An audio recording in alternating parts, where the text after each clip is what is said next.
Katika jangwa la Sinai, Mungu alizungumza na Musa kuhusu aina ya kipekee ya nadhiri, nadhiri ya Mnaziria. Neno hili linatoka kwa Kiebrania nazir, linalomaana kutengwa au kujitenga. Hii haikuwa tu ibada ya kawaida, ilikuwa ahadi kuu ya kujitenga kwa Mungu kwa kipindi maalum.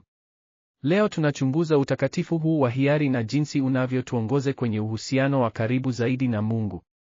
Hesabu 6:2-3 tunasoma, hizungumza na wana wa Israeli uwaambie, mwanaume au mwanamke atakapofanya nadhiri ya kipekee, nadhiri ya Mnaziria, ili ajitenge kwa Bwana, atajitenga na divai na kinywaji chenye chachu.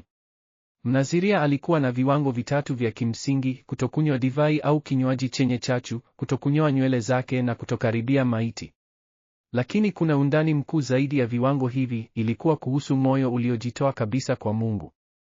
Jambo la kwanza linalosahaulika, nadhiri hii haikuwa ya wanaume tu. Hesabu 6:2 inasema wazi, mwanaume au mwanamke. Katika jamii ambapo wanawake hawakuwa na haki nyingi, Mungu aliwapa uwezo wa kujitoa kwake moja kwa moja. Pili, Mnaziria hakuweza hata kuhudhuria mazishi ya wazazi wao. Hii ni kiwango cha juu zaidi kuliko hata makuhani wa kawaida. Tatu, kifupi cha nywele hakikuwa jambo la kimapambo, lilikuwa dalili la nje ya utakatifu wa ndani wa kujitenga. Mabadiliko ya kikuu ya kiteolojia yanaonekana hapa. Kwanza, huu ni utakatifu wa hiari, sio wa kulazimishwa.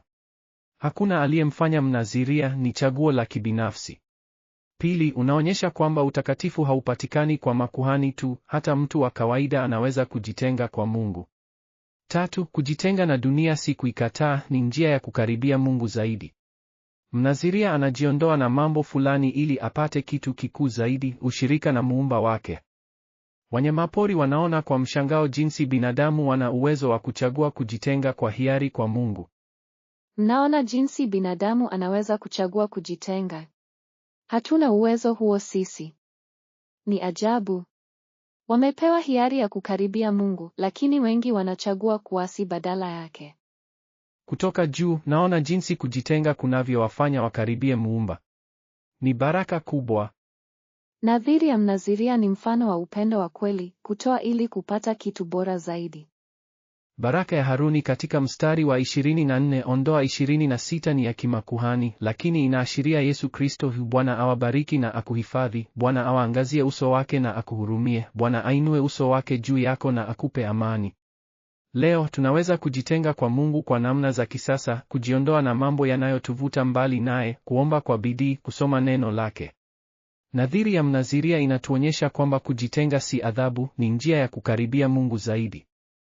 Tuombe. Baba wa anga, tunakushukuru kwa mfano wa Mnaziria unaotufundisha jinsi ya kujitenga kwa ajili yako. Tuongoza tutambue vitu vinavyotuvuta mbali nawe. Tuupe moyo wa kujitenga kwa hiari, si kwa sababu ya kulazimishwa, bali kwa sababu ya upendo wako. Kama vile Mnaziria alivyojitenga, tusaidie tujitenge na dhambi ili tukaribie nawe zaidi. Kwa jina la Yesu, amina. Jiandikishe kwa maudhui zaidi ya kusoma Biblia.